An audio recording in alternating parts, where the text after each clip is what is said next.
Hi friends, my name is Saurabh Kumar और आज मैं आपको बताने जा रहा हूँ HTML। ये मेरा HTML का 15th ट्यूटोरियल है। अगर आपने मेरा HTML का प्रीवियस वीडियो नहीं देख रखा है तो मैं लिंक डिस्क्रिप्शन में दे दूँगा, आप उसे देख लेना। तो आज मैं बता रहा हूँ HTML फॉर्म एलिमेंट।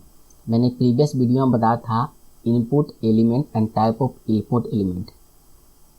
तो आज मैं बता रहा हूँ उससे आगे का फॉर्म एलिमेंट के अंदर जो भी बचा हुआ एलिमेंट है ना, जिसमें पहले बताता सबसे पहला होता है इनपुट एलिमेंट, जो मैंने प्रीवियस वीडियो में बता दिया है। अब बाकी का जो बचा हुआ एलिमेंट है मैं आपको बताऊंगा इस वीडियो में। अब जो नेक्स्ट आपको आता है ना वो लेबल। अब लेबल क्या होता है देखो, मैंने क्या बताया, लेबल एलिमेंट डिफाइंड है label for several form element. ठीक है, अब हम लेबल को मैक्सिमम जगह पे यूज करते हैं। देखो सबसे ज़्यादा हमारा यूज होता है रेडियो के साथ। मैंने रेडियो बताया तो इनपुट टाइप रेडियो लिखते हैं। अब देखो देख पा रहे हो, रेडियो है। सपोज ये काफ़ी स्मॉल है, देख पा रहे हो ये। अभी हमें पता है हमें इस पर क्लिक करना है पर हम क्लिक नहीं कर पा रहे क्योंकि काफ़ी छोटा एरिया है। देख पा रहे हो, बहुत छोटा एरिया है। तो इस केस में ना हम यहाँ पे हम लेबल यूज़ कर सकते हैं। देखो अब मैं एक लेबल लिखता हूँ LABEL।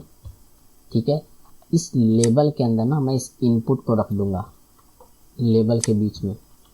ठीक है, अब जो इनपुट है ना लेबल, इस लेबल पे ये मैंने पेस्ट कर दिया यहाँ पे इसके बीच में। अब इस लेबल के अंदर कुछ टाइप करता हूँ, जैसे मैं लिखता हूँ I am radio button, I am radio element. देख पा रहे हो, आई एम रेडियो एलिमेंट भी मैंने लिखा। अब यहाँ पे मैं कॉलन कुछ भी दे सकते हो, कुछ भी टेक्स्ट लिख सकते हो आप इसके अंदर लेबल के अंदर। मैंने देखो लेबल के अंदर टेक्स्ट भी लिखा और इनपुट टाइप जो रेडियो उसके अंदर ही लिखा है, रेडियो लेबल के अंदर। देखो मैं जूम कर दिखाता हूँ आपको, देख पा रहे हो, मैंने लेबल के अंदर टेक्स्ट लिखा और इनपुट टाइप रेडियो भी इसके अंदर ही लिखा। लेबल यहाँ क्लोज हुआ, लेबल ओपन हो गया। ठीक है, अब मैं इसको ब्राउजर पे रिफ्रेश करता हूँ। देख पा रहे हो, कुछ इस तरह से लिखा हुआ आ रहा है। इनपुट टाइप रेडियो बाद में आ रहा है, पहले टेक्स्ट लिखा हुआ आ रहा है। ठीक है, क्योंकि मैंने पहले टेक्स्ट लिखा। अब आपको बाद में लिखना है ना इसको, तो इसको यहाँ से कट कर दो, रेडियो को पहले कर दो, टेक्स्ट को बाद में लिख दो। यहाँ पे स्पेस दे सकते हो आप, यहाँ पे कुछ भी कर सकते हो। अब देखो इनपुट टाइप रेडियो पहले आ गया, टेक्स्ट बाद में आ गया। अब देखो रिफ्रेश करोगे ना, ये देख रहे हो, रेडियो पहले आया, टेक्स्ट बाद में आया। अब क्या है, मैं चाहता हूँ कि क्लिक तो हो नहीं रहा है। अब मैं इस टेक्स्ट पे क्लिक करूँ ना तो ये क्लिक हो जाए। देख पा रहे हो, क्लिक हो जाए। मैं क्लिक इस टेक्स्ट पे कर रहा हूँ फिर भी ये क्लिक हो रहा है। देख रहे हो, है ना कमाल। मैं कुछ नहीं कर रहा, मैं इस रेडियो पे क्लिक नहीं कर रहा, मैं सिर्फ इस टेक्स्ट पे क्लिक कर रहा हूँ। देखो मैं यहाँ पे क्लिक करूँगा, क्लिक हो जा रहा है। देख रहे हो, इसलिए हम लेबल पे ना काफ़ी ज़्यादा यूज हमारा यूजेबल का होता है। एक तो हमारा नेमिंग, कुछ नेम लिखने के लिए होता है। हमारा मिनिमम एरिया को ना सिलेक्टेड करने के लिए होता है, जहाँ पे रिक्वायरमेंट है हमारा छोटा एरिया, हमें क्लिक हो नहीं रहा है क्लिकेबल के लिए, तो हम लेबल को यूज कर सकते हैं कुछ इस तरह से टेक्स्ट लिख कर। ये तो आपको समझ में आ गया। ठीक है, आपको लेबल समझ में आ गया ना। आप लेबल को सिंपल लेबल भी लिख सकते हो, जैसे मैं इनपुट टाइप लेबल यहाँ लिख सकता हूँ। देखो एक एग्जाम्पल तो आपका लेबल का ही होगा जो मैंने बताया आपको रेडियो के साथ। ठीक है, और नेक्स्ट मैं आपको एग्जाम्पल बताऊँ, जिससे मैंने लेबल लिखा, इसको डिलीट कर देता हूँ। मैंने यहाँ पे लिखा नेम। ठीक है, कुछ भी लिख सकते हो। फिर मैंने यहाँ बाद में लिखा इनपुट टाइप, एक मिनट, टाइप पे मैंने लिखा यहाँ पे टेक्स्ट। मैं इसको क्लोज कर दिया, इनपुट। ठीक है, अब जैसे मैं इसको रिफ्रेश करूँगा ना, अब देखना, देख पा रहे हो लेबल लिखा हुआ रहा है, यह नेम है। आपने देखा होगा जब फॉर्म बनता है ना तो उसमें लिखा होता है नेम, मोबाइल, ईमेल आईडी, कुछ भी।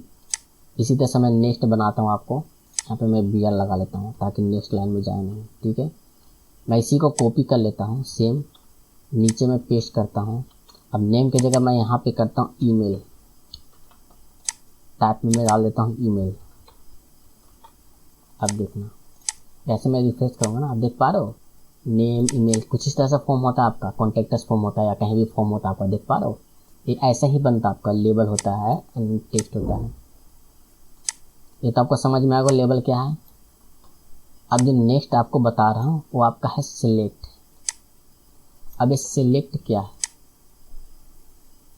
एक मिनट की मिसिंग हो गया। अब लेबल पे ना यहाँ पे, अब सपोज एक और मैं बता रहा हूँ इसका लेबल के एग्जाम्पल, मैंने मिसिंग कर दिया आपको। सपोज मैंने लेबल लिखा, ठीक है, मैंने यहाँ पर लिखा नेम। अब इसके अंदर मैंने लिखा टेक्स्ट, मैंने इसके बाहर लिखा इसको इनपुट को टाइप, एक मिनट, टाइप फिजिकल तो लिखा रेडियो।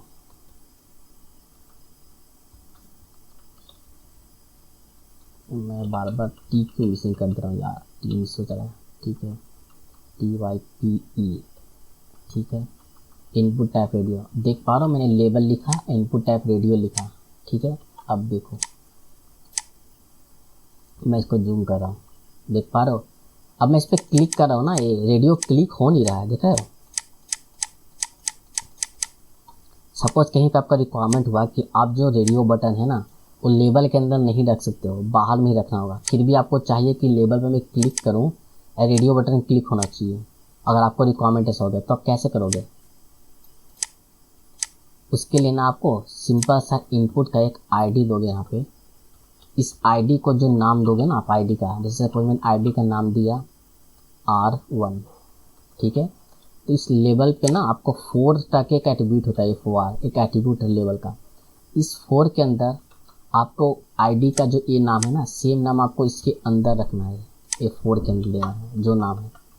अब देखो जैसे मैं रिफ्रेश करूँगा ना, अब मैं इस पर क्लिक करूँगा ना, अब देखना है क्लिक हो जा रहा है, देख रहे हो क्लिक हो रहा है। मैं नेम पे क्लिक करूँ क्लिक हो रहा है। अगर आप ये R1 4 हटा दोगे ना, ये फिर एक काम नहीं करेगा। देखो नहीं काम कर रहा ना ये। मैं Ctrl Z करता हूँ, अब R1 की जगह R2 लिखो, काम नहीं करेगा क्योंकि R2 नाम का कोई आईडी है ही नहीं। देखो देख रहे हो, समझ में आ गया ना आपको। चलो अब लेबल कंप्लीट हो गया। अब मैं बता रहा हूँ सिलेक्ट। अब देखो लेबल तो रहने दो उसको, अब सिलेक्ट क्या होता है? सिलेक्ट बेसिकली यूज़ करना है, ड्रॉप डाउन के लिए यूज़ करते हैं। तो मैं इसका सिंपल है सिंटैक्स SELECT सेलेक्ट लिखते हैं, ओपनिंग एंड क्लोजिंग। अब ये जो सिलेक्ट है ना, इस सिलेक्ट के अंदर हमें लिस्ट बनाने के लिए ना ऑप्शन का यूज़ करना पड़ता है। तो इसके बाद हम ऑप्शन का यूज़ करते हैं। तो ऑप्शन जो है ना, ऑप्शन, ये ऑप्शन भी आपको यहीं पे कंप्लीट हो जाएगा क्योंकि सिलेक्ट के साथ ही ऑप्शन यूज़ करते हैं हम। तो यहाँ पे लिखेंगे ऑप्शन। जैसे मेरे को लिस्ट बनाना है किसी यूजर का, जैसे मैं लिखता हूँ यूजर लिस्ट मैंने लिखा है यहाँ पे, ठीक है। टाइटल आप समझ लो, यूजर लिस्ट का टाइटल मैंने बनाया है, कि 4 की ज़रूरत तो है नहीं, हटा दो इसको। मैंने यहाँ लिखा सौरभ, ठीक है। तो ऑप्शन के साथ हमारा एक वैल्यू देना पड़ता है यहाँ पे, वैल्यू में जो आप दोगे ना, यही वैल्यू आपका वहाँ पे गेट करना होता है, ठीक है। तो मैंने इसका सेम सौरभ दे दे रहा हूँ यहाँ पे, सौरभ कुछ भी दे सकते हो। जो वैल्यू आप यहाँ पे याद करना, जो वैल्यू आप यहाँ दोगे ना, यही वैल्यू आपका डायनेमिक गेट करना होगा, आपको गेट कर सकते हो, यही वैल्यू आपका गेट होता है, ठीक है। मैंने एक ऑप्शन बनाया, दूसरा ऑप्शन मैंने बनाया, अभी मैं एक ही को दिखा रहा हूँ, ठीक है। जैसे मैं रिफ्रेश करूँगा ना, देख पा रहे हो यूजर लिस्ट लेट आपका आ गया हेडिंग में। अब सौरभ आ रहा है, सिर्फ देख पा रहे हो, सिर्फ सौरभ आ रहा है कुछ इस तरह से। अब मुझे एक और चाहिए, तो मैं इसको जस्ट कॉपी कर लेता हूँ, पेस्ट करता हूँ इसके नीचे। अब यहाँ पे लिखता हूँ मैं अमन। मैं इसको रिफ्रेश करूँगा, अब देख पा रहे हो जैसे मैं क्लिक करूँगा ना इसमें, देखो सौरभ अमन 2 आ गया। अब अमन को मैंने सिलेक्ट कर लिया। इसी तरह से मैं एक और कर सकता हूँ, इसके अंदर मैं लिख सकता हूँ रोहन। मैं इसको रिफ्रेश करता हूँ, देख पा रहे हो है ना।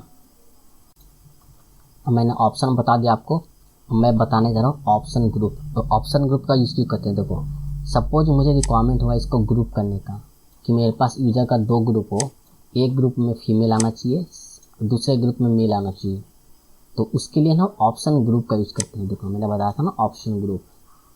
अब देख पा रहे हो सेलेक्ट के साथ क्या क्या यूज हो रहा है, सेलेक्ट यूज हो रहा है, उसके साथ ऑप्शन यूज हो रहा है, उसके बाद ऑप्शन ग्रुप यूज हो रहा है और साथ में लेबल भी यूज कर रहा हूँ, देख रहे हो।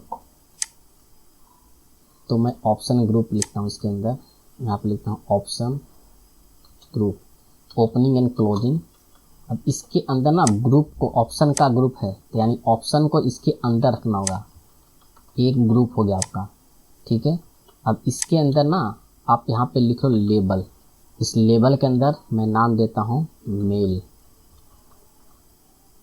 ठीक है। एक और ग्रुप में इसको पूरा कॉपी कर लेता हूँ, इसके बाद मैं यहाँ पे लिखता हूँ फीमेल। अब इसके अंदर लिख सकते हो मैं AARTIRT, जो वैल्यू है सेम मैं यहाँ पे लिख लेता हूँ। वैल्यू में मैंने लिखा स्वर्णा, इसी को कॉपी करके मैं बगल में रखता हूँ यहाँ पे ऑप्शन के अंदर पूजा, ठीक है। अब इसके मैं यहाँ पे रखता हूँ, ठीक है।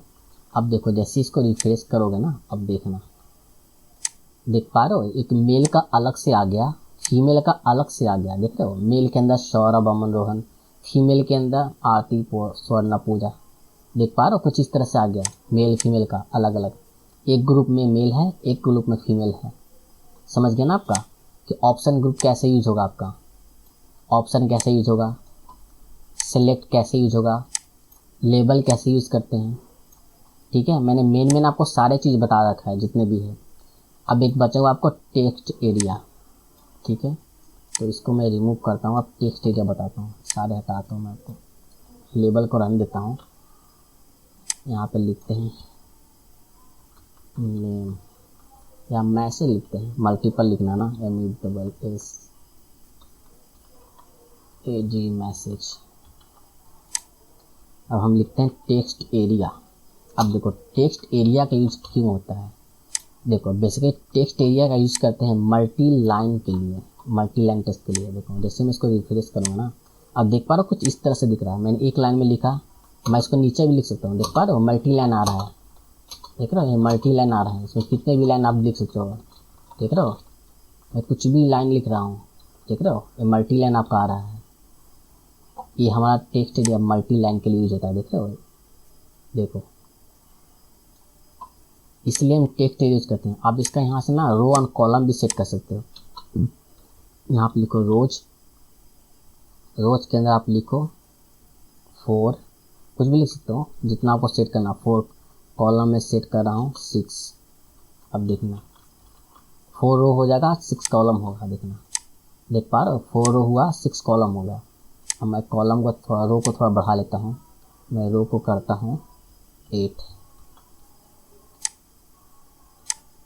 देखा नीचे रो बढ़ गया हमारा, कॉलम हमारा 6 है ना, कॉलम को हम 12 कर लेते हैं, देख पा रहे हो कॉलम हमारा बड़ा हो रहा है। आप यहाँ से रो और कॉलम सेट कर सकते हो, देख रहे हो,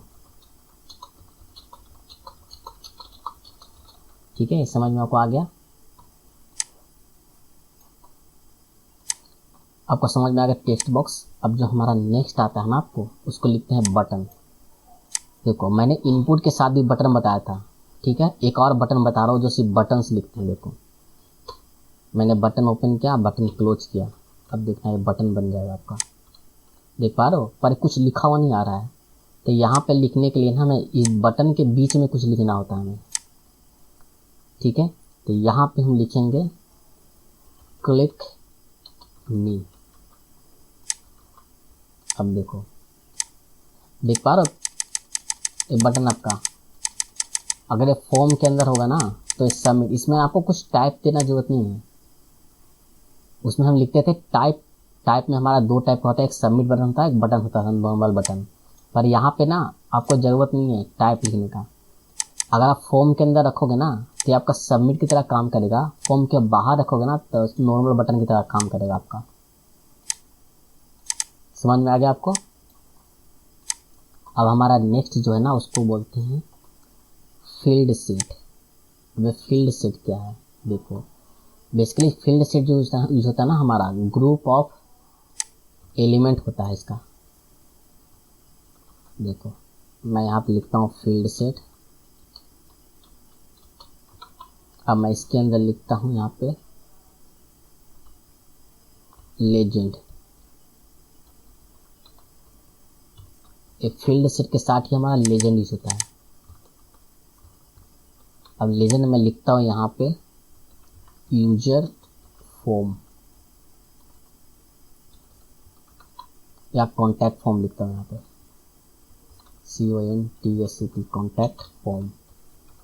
आप देखना ध्यान से, मैंने क्या लिखा, फील्ड सेट लिया ओपनिंग एंड क्लोजिंग, इसके अंदर मैंने लेजेंड लिया। अब देखना, जैसे इसको रिफ्रेश करूँगा ना, आप देख पा रहे हो कुछ इस तरह से डिज़ाइन आपका आ रहा है। देख रहे हो, मैंने एक CSS नहीं लिखा, ऑटोमेटिक डिज़ाइन बना इस तरह से आ रहा है। अब मैं इसके अंदर एक कॉन्टैक्ट फॉर्म बना सकता हूँ। देखो, मैं लिखूँगा लेबल, मैं यहाँ पे लिख सकता हूँ नेम, उसके बाद हमारा इनपुट होगा, टाइप में मैं लिखूँगा टेक्स्ट, क्योंकि हमारा नेम यूज करना है। सेम इसी का मैं कॉपी कर लूँगा, ठीक है। मैं यहाँ पे लिख दूँगा इसको ईमेल, टाइप में ईमेल कर सकते हैं यहाँ पे। फिर मैं इसको कॉपी करूँगा, अब मैं यहाँ पे लिखूँगा मोबाइल नंबर या कॉन्टैक्ट नंबर लिख सकता हूँ यहाँ पे CONTACT कॉन्टैक्ट नंबर, ठीक है। यहाँ पे मैं इसको लिख दूँगा नंबर। अब मैं इसको रिफ्रेश करता हूँ, अभी एक लाइन में आ रहा है क्योंकि ये इसको मैं इसको BR टैग लगा लेता हूँ ताकि दूसरे लाइन में आए। मैं यहाँ पे 2 BR लगाता हूँ ताकि थोड़ा स्पेस आएगा आपका। BR मैंने यहाँ पे लगाया, ये जहाँ पे इनपुट क्लोज बना वहाँ पे लगाया, फिर यहाँ से लेबल स्टार्ट हुआ है। देखो, मैं यहाँ पे स्पेस दूँगा ताकि आपको समझ में आए कहाँ पे मैं BR लगा लगा। मैं यहाँ पे BR लगाता हूँ, देख पा रहे हो। जैसे मैं इसको रिफ्रेश करूँगा ना, देखना, देख रहे हो कुछ इस तरह से बना फॉर्म आपको आ रहा है। कॉन्टैक्ट के अंदर कॉन्टैक्ट फॉर्म, नेम आ रहा है, ईमेल आ रहा है, कॉन्टैक्ट नंबर, देख रहे हो। देखो, देख पा रहे हो,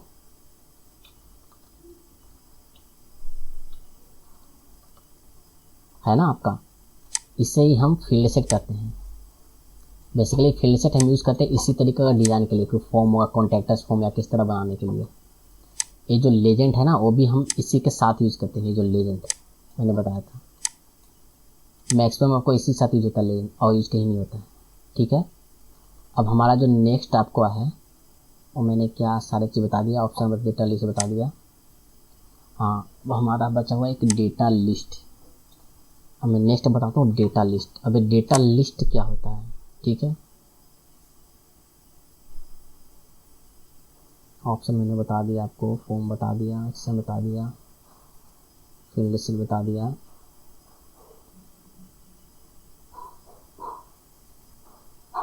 देखो, डेटा लिस्ट का मैं एग्जाम्पल बताऊँ। देखो, डेटा लिस्ट हमारा जो है ना, बेसिकली यूज करते हैं बहुत कम, कुछ इस तरह से यूज करते हैं, इसको कॉपी करते हैं इससे। देखो, इसको मैं रिमूव करता हूँ, इसकी ज़रूरत अभी है नहीं हमारे पास, ठीक है। अब इस सबको हटाता हूँ मैं। अब जो डेटा लिस्ट यूज़ करते हैं ना, बेसिकली इसको हटा दो, अभी इसकी ज़रूरत भी नहीं हमें नहीं है। अब मैंने क्या लिख रखा है, फॉर्म ओपनिंग किया, फॉर्म क्लोज किया, फिर मैंने लेबल लिया, ठीक है। लेबल के अंदर मैंने कोई टेक्स्ट लिखा, ठीक है, कुछ भी लिख सकते हो आप। उसके बाद मैंने एक इनपुट लिस्ट लिया, ठीक है। इसमें मैंने क्या लिखा, लिस्ट का नाम, नेम दिया एंड ID दिया, ठीक है। फिर मैंने डेटा लिस्ट लिया, डेटा लिस्ट ओपनिंग और डेटा लिस्ट क्लोज। अब इस डेटा लिस्ट के अंदर मैंने क्या किया, ऑप्शन लिया, देख पा रहे हो, इसके अंदर मैं ऑप्शन ले रहा हूँ। ऑप्शन का मैंने वैल्यू सेट किया, ठीक है। अब जो डेटा लिस्ट जहाँ पे क्लोज हो रहा है ना, उसके बाद मैंने सबमिट बटन लगाया। अब इस सबमिट पे ना, ये डेटा का जो वैल्यू है ना डेटा लिस्ट का, वो शो करेगा। आप देखो, मैं इसको रिफ्रेश करता हूँ ब्राउज़र पे, देख पा रहे हो कुछ इस तरह से आ रहा है, choose your browser from the list. जैसे मैं क्लिक करूँगा ना, आप देखो, एज, फायरफॉक्स, क्रोम, देखो मैं यहाँ पे लिख सकता हूँ Edge, Firefox, Chrome, Opera, Safari. जो मैं यहाँ पे लिखा ना, वही आपका लिस्ट के अंदर आपको आ रहा है, देख रहे हो।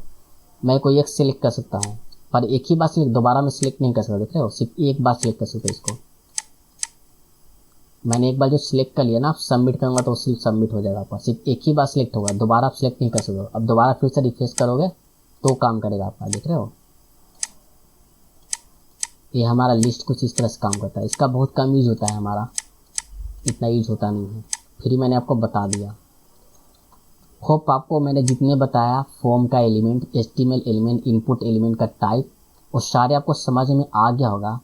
अगर इसके बाद भी आपको कोई इशू आता है तो आप मुझे कमेंट करना, मैं आपका जो भी प्रॉब्लम होगा सोल्व करने का कोशिश करूँगा। तो मिलते हैं नेक्स्ट वीडियो में। Thanks for watching, please subscribe my channel.